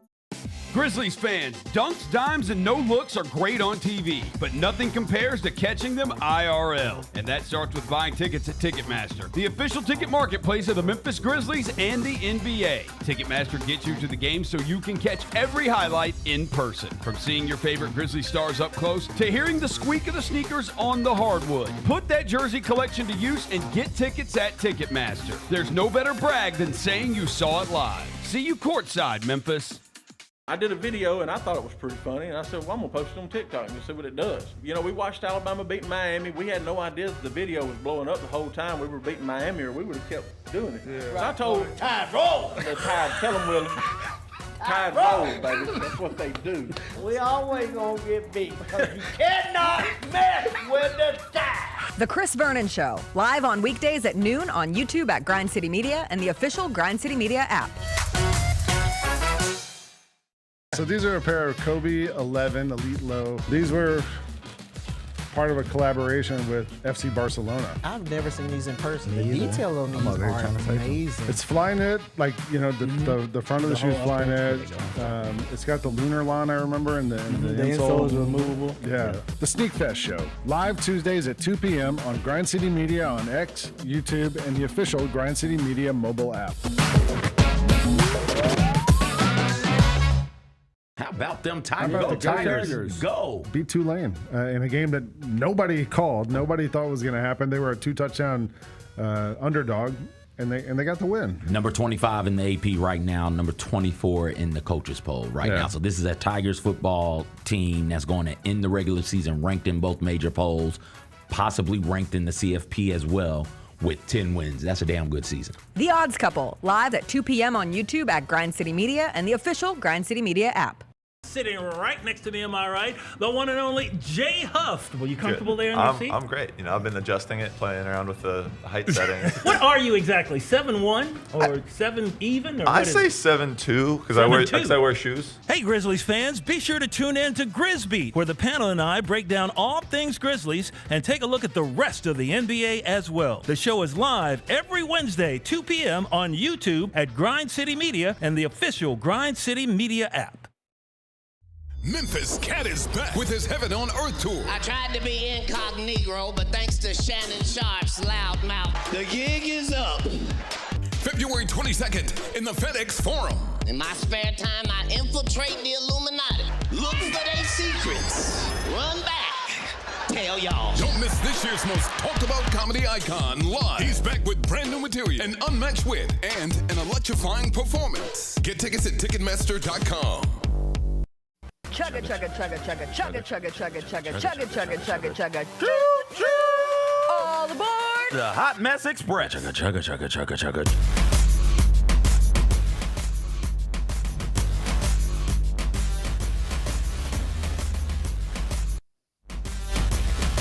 If you have noticed, our Hot Mess Express train always has Antonio Brown on the Hot Mess Express train. Jacob just said he's stuck there. Can't get off. He's stuck on the train for another loop. We might not be stuck on this Earth any longer, CJ. A large asteroid could pass close enough to Earth within the next decade that there is a chance it could strike the planet. This is according to NASA. The space rock named 2024 YR4 is between 130 feet and 330 feet in diameter, and it could hit Earth in 2032. The likelihood of that happening is now just 1.3%. However, I would say the likelihood of Luka Doncic being traded from the Mavs to the Lakers was in a similar category, so we can see things that appear impossible or low probability actually happening. Have we figured out the difference in an asteroid and a meteor? I'm happy you asked. Oh, well. An asteroid is a small rocky object that orbits the sun. A meteor is what happens when a small piece of an asteroid or comet, called a meteoroid, burns up upon entering Earth's atmosphere. It becomes a meteor. But it's an asteroid as long as it's in space. Got you. Follow. Yeah. I got it. So you're saying there's a chance? Listen, we might not be here We'll be after okay. all. We'll be all right. It's going to be just fine. Cool. It'll be fine. You said the funny. next decade? Yeah. So it's going to come 2032. Come and hit, Even or less, that's come 8 and be years. like in the orbit? No, it could hit. Because Earth had an extra moon It would make for a little direct bit. impact. Ooh, that's is some, the language used. That's some awful stuff. Mm-hmm. Yeah. They've been monitoring the Atlas telescope at the University of Hawaii. They first spotted the asteroid as it was moving away from Earth, and then they reported it to the International Astronomical Union Minor Planet Center, which determined it had never been seen before. We got to call them people up. We got to call Ben Affleck and the other people up. Send them up to the space. Well, thank God we have a Space Force. Play some aerospace. Let's drill into that asteroid center and blow it up. Drill, baby, drill. Let's go. Let's go. I don't funny. want to close my eyes. Don't want to fall asleep because I miss you, babe. Okay. And I don't want to miss a thing. You've got to learn the word to songs, man. I can't. It's too late. Gosh. It's All too right. late. Yeah, but we got to send them up there. Yeah. Have them blow it up. Was it Green Mile? Why am I blanking on Green Mile's name? Big black guy from Green Mile. Mm-hmm. Oh, I don't want to call him Michael. It's not. It's not. And it's not Keaton. It's not. Oh, yeah, it's Michael. Is Michael Douglas? No, that's Michael somebody Clark. else. Michael Clark Duncan. Michael Clark Duncan. There we go. Thank you. There we go. I would have got there eventually. Yeah. Send him up there too. Like, wasn't he in that movie? Yes. Okay. Yes. Was it Bruce Willis? Who's the dad in that movie? I have not watched that movie in a long time. Yeah, neither. But I do that's have why I don't, the version that's why I of "Don't can't Want to Miss a name. Thing" that I have on my phone. Okay. Is the one from the Armageddon soundtrack. So the Armageddon like poster pops up when it plays occasionally from my 8,000 songs. Yes, it was Bruce Willis. Gotcha. Bruce Willis, Billy Bob Thornton, Ben Affleck, I forgot Liv Billy Bob Tyler, was in Will it. Patton. We got to send them up Steve there. Buscemi, Just Owen Wilson. Loaded cast. What a cast! Send them up there. Armageddon. Let's drill into that meteorite and blow it. I did say or asteroid and blow it because it's late not a meteor until on it lands. Saturday night, I made a joke. I hadn't seen this. I made a joke, like Luka traded to the Lakers. Beyonce finally announced her tour. We better watch out. Next thing you know, a meteor could hit the Earth. And I hope the aliens find that tweet and make fun of it when we all go to smithereens on the 1.3% asteroid. Let's do it. It'd be fun. Do you think Beyonce was upset that she finally released her tour dates? Like, because she had waited. Like, she postponed because of the insensitivity of doing it during the fires. And then I feel like there was some, like, inauguration fatigue. So she didn't want to do it in that time. So she was waiting. And she finally was like, yes, Saturday night, this is it. And then Luka got traded to the Lakers. And within, like, 30, I think Luka got traded 12:20 something, and Beyonce dropped the announcement like 12:45 or something like that. Yeah, but tough timing. Who would you trade? Because that's what we're doing in the chat right now. We're trading people in music groups for other people. So like Beyonce in Destiny's Child, first iteration of Destiny's Child, before they add the second iteration and then morph into the third iteration. Although, no, let's just go third iteration of Destiny's Child. So it's Beyonce, Kelly, and Michelle. Beyonce to TLC for Chili. Who says no? Who says no? That's a good. That's one of the best comps. Yeah. Chili's great in their own right. Chili Okay, gave us you no go back, scrubs. you trade Justin Timberlake to the NSYNC? Backstreet Boys. Okay, who you getting? For not Is that Nick. a 1-for-1? No, but you don't want to do. It has to. It can't be a 1-for-1. This Luka thing is a 1-for-1. No, with it's the not. first. Anthony Davis is 6 years older than him. They traded basically those two straight up. I know, but you have to have the feeling around the Anthony Davis version of it. They can't be two people who are 100% in their prime. That's unfair to. It's both unfair to Luka to put the comparison of him and Anthony Davis, which is why it's so nonsensical. But it's also unfair to Anthony Davis to be like, this guy's a scrub.